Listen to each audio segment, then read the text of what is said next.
Hello, मैं जयंत कृपलानी हूँ and I welcome you to this episode of Roots. Roots में हमारी कोशिश है मुंबई के उन एस्पेक्ट्स को समझने की जो मुंबई को मुंबई बनाते हैं। रूट्स में हम मुंबई की स्पिरिट को एक्सप्लोर करते हैं और सेलिब्रेट करते हैं। और आज हम एक नायाब इलाके की बात करेंगे। एक ज़माने में लोग यहाँ आने के नाम से ही डरते थे। कुछ लोगों का कहना है कि this is an area where life has reached a new low. लेकिन यहाँ के लोग इसे मुंबई का दिल मानते हैं। This is Dharavi.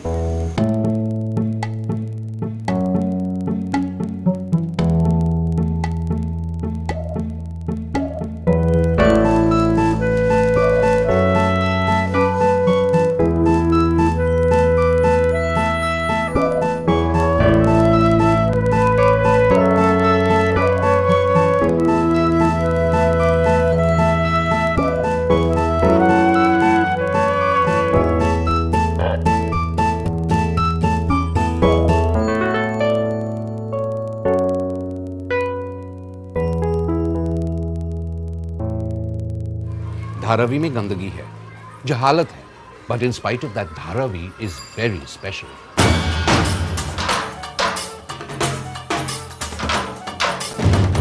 जैसा अपना मुंबई इंडिया का हार्ट है, जैसा धारावी मुंबई का हार्ट हो जाता है। धारावी का इम्पोर्टेंस ये है कि ये मुंबई के बीचों बीच में बसा हुआ है।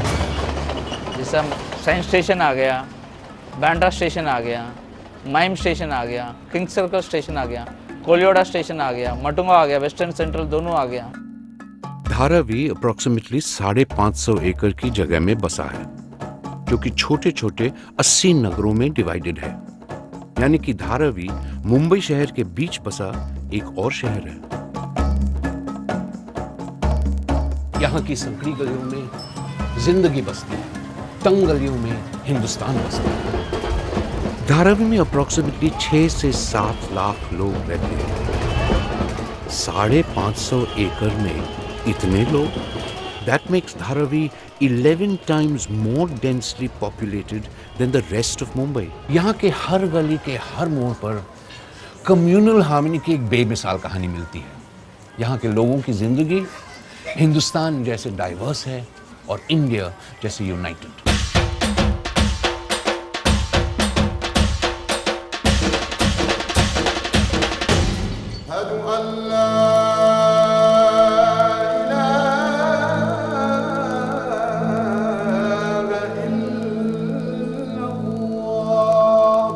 इंडिया के कोने कोने से आगे लोग यहाँ बसे हुए हैं। हिंदू रहते हैं, मद्रासी रहते हैं, मुसलमान रहते हैं, हर जात रहते हैं। साउथ इंडियंस भी हैं, नॉर्थ इंडियंस भी हैं, मुस्लिम भी हैं, हिंदू भी हैं। एक दूसरे के उत्सव में सब लोग शरीक होते हैं। उसकी एक मिसाल आपको ताज़ी में दे दूं कि 93 में या जो भी मुंबई में दंगा हुआ, हिंदुस्तान का सबसे बड़ा दंगा था। उस दंगे में धारावी सबसे ज़्यादा सेफ रहा है।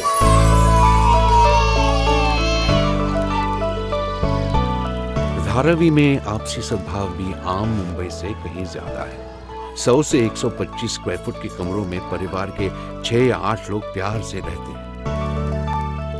वो यूं कि धारावी के लोगों का दिल इनके घरों जैसे छोटा नहीं। मेरी मौसी, उनके 2 बच्चे हैं, मेरे मिस्टर और मेरे मिस्टर के पापा और मेरी एक आंटी है और मैं हूँ बस। मेरी फैमिली में 4 बच्चे लोग हैं। मैं 2 औरत में रहता, मेरा बाप है, मेरी माँ, मेरी सास है।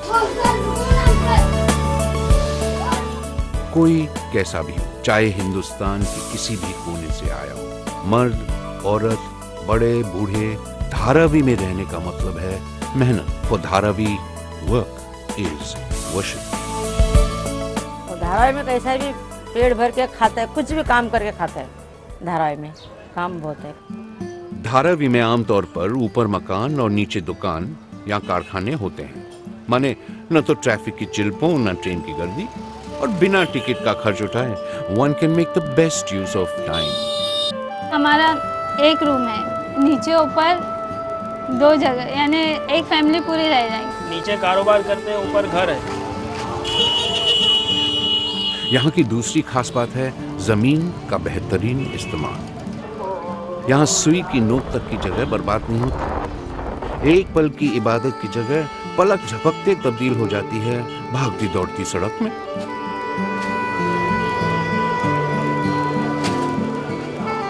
जैसे आग में तपने के बाद सोने पे आब आता है, वैसे मुश्किलें जद्दोजहद से जूझने के बाद धारावी के बाशिंदों का कैरेक्टर निखरता है। आफ्टर ऑल कमल तो कीचड़ में ही खिलता है।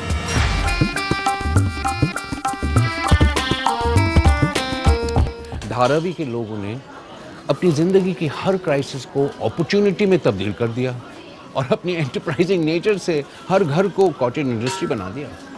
There are thousands of crores of rupees worth of business done here every annum. विश्वास नहीं होता तो हाथ कंगन को आरसी क्या।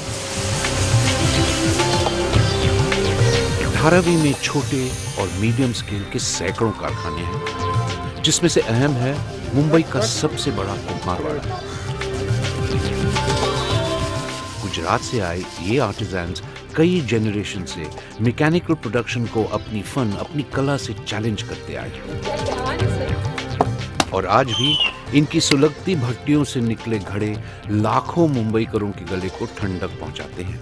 हम लोग 18 साल से मटका बनाते हैं। हम लोग लोटा बनाता है और मटका और झाड़ का कुंडी बनाता है। हम लोगों का रोज ही बस खाने का होता है, इसमें दूसरा कुछ नहीं।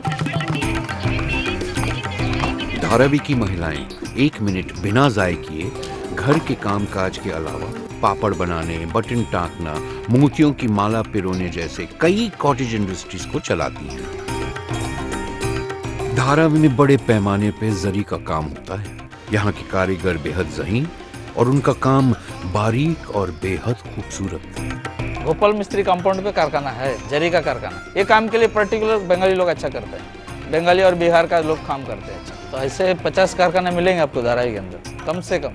हर कारखाने में ज़्यादा से रहता है 25-30 आदमी रहता है। कोई कारखाने में 40-50 आदमी भी काम करते हैं। मोस्ट इम्पॉर्टेंट धारावी में ये है कि इनफॉर्मल सेक्टर है, तो वो बहुत लोगों को एम्प्लॉयमेंट देता है। अगर वो इनफॉर्मल सेक्टर ना हो तो आप सोचिए कितने लोग बेकार पड़ जाएंगे।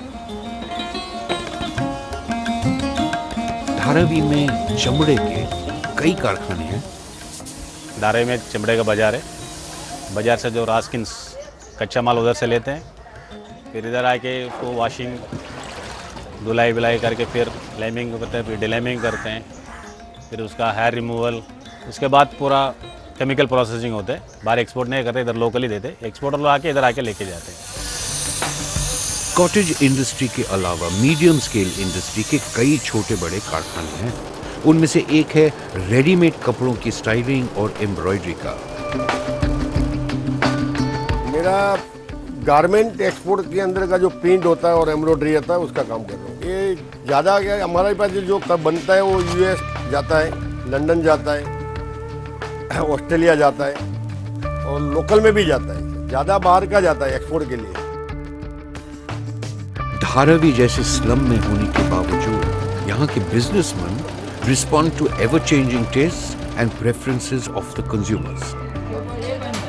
ये जितना चद्दर में एक। इनके अलावा धारावी के कंपाउंड नंबर 13 में है मुंबई की सबसे बड़ी रिसाइकलिंग इंडस्ट्री, जहां कंप्यूटर से लेकर cardboard, paper, plastic, steel and old refrigerators जैसे हर चीज की रिसाइकलिंग होती है।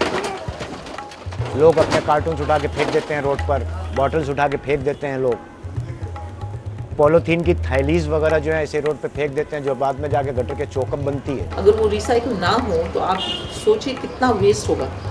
मेरा प्लास्टिक स्क्रैप का धंधा है Dharavi main road Shakir compound में। रिसाइकलिंग के लिए रिसाइकलर्स घरों, ऑफिसेज और इंडस्ट्रियल साइट से वेस्ट मटेरियल खरीद कर कंपाउंड 13 लाते हैं, जहां पहले इनकी सॉर्टिंग होती है, फिर इन्हें रिप्रोसेस करके इससे नए प्रोडक्ट्स बनाए जाते हैं।